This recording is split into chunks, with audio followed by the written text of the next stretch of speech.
ಒಂದು ವಿಡಿಯೋ ನೀವು ಹೇಳ್ತೀರಾ ಸರ್, ಒಂದು ಲಕ್ಷ ವಿಡಿಯೋ ಅವ್ರು ಬಿಡ್ತಾ ಇದ್ದಾರೆ ಥಿಯೇಟರ್ಗಳಲ್ಲಿ. ನಡೀತಾ ಇದೆ ಸರ್ ಇದೆಲ್ಲ ಪರ್ಪೆಕ್ಚುಯಲ್ ಆಗಿ. ಅವ್ರ ಬಗ್ಗೆ ನಾನು ಮಾತಾಡಿ ನನ್ನ ಲೈಫಿಂದ ಒಂದು ಸೆಕೆಂಡ್ ವೇಸ್ಟ್ ಮಾಡ್ಕೊಳ್ಳೋಕೆ ಇಷ್ಟಪಡೋಲ್ಲ. ಎಲ್ಲ ವೇಸ್ಟ್ ನನ್ನ ಮಕ್ಕಳು. ಅವ್ರ ಬಗ್ಗೆ ನಾನೇನು ಮಾತಾಡೋದು?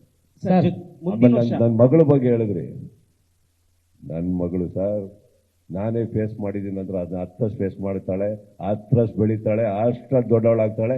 ಒಂದೊಂದು ಸತ್ಯ ಸರ್ ನನ್ಕಿನ್ನ 10 ದೊಡ್ಡ ಒಳ್ಳೆ ಕೈ ಮನಸ್ಸಿದೆ, ಅಷ್ಟೇ ಕೈ ಹಿಡಿತಾಳೆ, ಎಲ್ಲ ಮಾಡ್ತಾಳೆ ಅಂತ ಹೇಳ್ತಾ. ಇದಕ್ಕಿಂತ ಹೆಚ್ಚಾಗಿ ನನ್ನ ಮಗಳನ್ನ ಸ್ವೀಕರಿಸಿದಂಥ, ಆ ಹಾಡನ್ನ ಮೆಚ್ಚಿದಂಥ ನನ್ನ ಚಿತ್ರರಂಗದಲ್ಲಿ ಎಷ್ಟೋ ಮಿತ್ರರಿದ್ದಾರೆ, ನನ್ನ ಅಭಿಮಾನಿಗಳಿದ್ದಾರೆ, ನನ್ನ ಸ್ನೇಹಿತರಿದ್ದಾರೆ. ಯಾಕೆ ಸರ್ ನಿಮ್ಮಲ್ಲೇ ಎಷ್ಟೋ ಜನ ಪ್ರೀತಿ ಮಾಡಿದ್ದಾರೆ ವಾಯ್ಸ್ ನನ್ನ ಮೇಲೆ. ನೋಡ್ರಿ ಸ್ನೇಹಿತರೆ, ನಾನು ಈ ವಿಡಿಯೋ ನೋಡಿದೆ, ಅದೇ ಪಕ್ಕದಲ್ಲಿ ಮಗನ್ ಎಷ್ಟು ಸಾವಿರ ನೋಡಿದೆ ಅಂದ್ರೆ ನನಗೆ ಖುಷಿ ಆಗೋಯ್ತು ಅಂತ ಕೂತ್ಬಿಟ್ಟಿದ್ದೆ, ಪ್ರಶ್ನೆನೇ ಇಲ್ಲ. ನೀವು ಯಾವುದೋ ಕಿತ್ತೋಗಿರೋ ಒಂದು ದೋಸೆ, ಅದು ಚಟ್ನಿ ಇಲ್ಲ, ಉಪ್ಪಿಲ್ಲ ಅದ್ರ ಪಕ್ಕದಲ್ಲಿ, ಅದ್ರ ಬಗ್ಗೆ ಕುತ್ಕೊಂಡು ಮಾತಾಡ್ಕೊಂಡು ಅವ್ರಿಗೆಲ್ಲ ಏನಾಗಿದೆ ಗೊತ್ತಾ ಬ್ರದರ್, ಜೀವನ ಜಿಗುಪ್ಸಾಗಿ ಆಲ್ಮೋಸ್ಟ್ ಸೂಸೈಡ್ ಪಾಯಿಂಟಲ್ಲಿ ಇರ್ತಾರೆ. ನಾಳೆ ನಾಡಿದ್ದಲ್ಲಿ ಸತ್ತೋಗೋರು ಅವ್ರ ಬಗ್ಗೆ ನಾವು ಮಾತಾಡ್ಬಾರ್ದು. ಬಾಳಿ ಬದುಕ್ತಾ ಇರೋ ಒಳ್ಳೊಳ್ಳೆ ಕನ್ನಡಿಗರ ಬಗ್ಗೆ ಮಾತಾಡೋಣ ಬನ್ನಿ ಸರ್.